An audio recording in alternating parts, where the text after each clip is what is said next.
Okay, ready? We can start. Please subscribe, like, and share. 80 words English Shorthand dictation.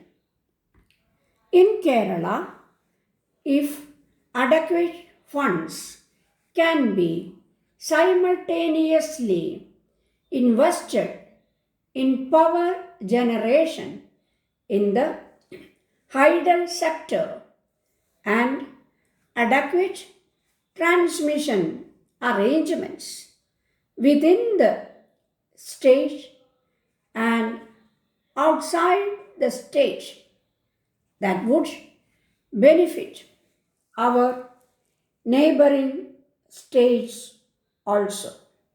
As everyone knows, the investment we made in the past in power generation at the cost of transmission and distribution did result in such benefit to the neighboring states. I would therefore draw the earnest attention of this conference to this issue.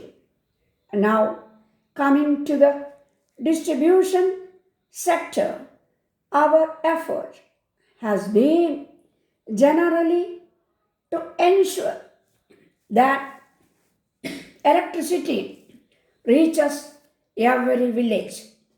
This limited objective has been achieved in 1979-80, but still only 40% of the households in the state have been electrified.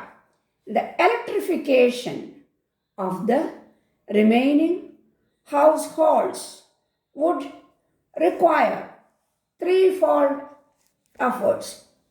Low voltage complaints are rampant to the inadequate distribution network. We have launched on 1st November a crash program to set right distribution drawbacks.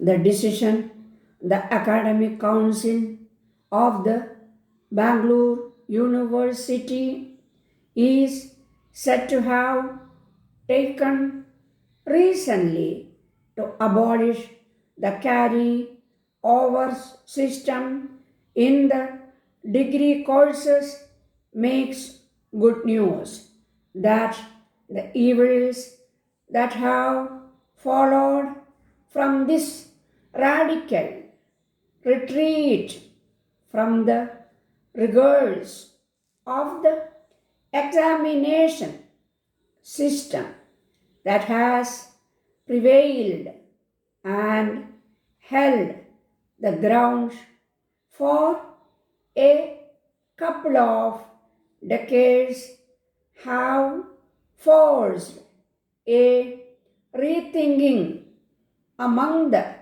academic people is only too obvious.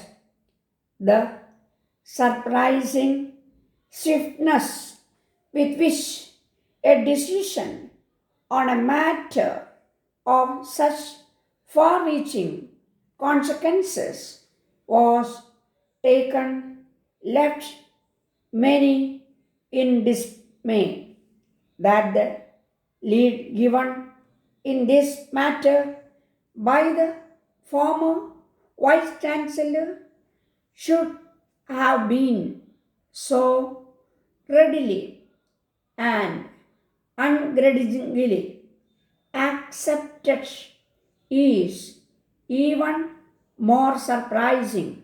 Sometime or other, the pressure tactics that were employed by a section of the students who were mostly case loving had to be resisted if the seriousness of the public examinations had to be maintained.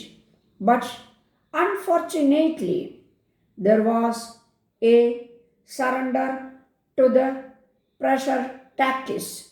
The result of this far reaching concession has been a further slackening of the interest the students were taking in their studies.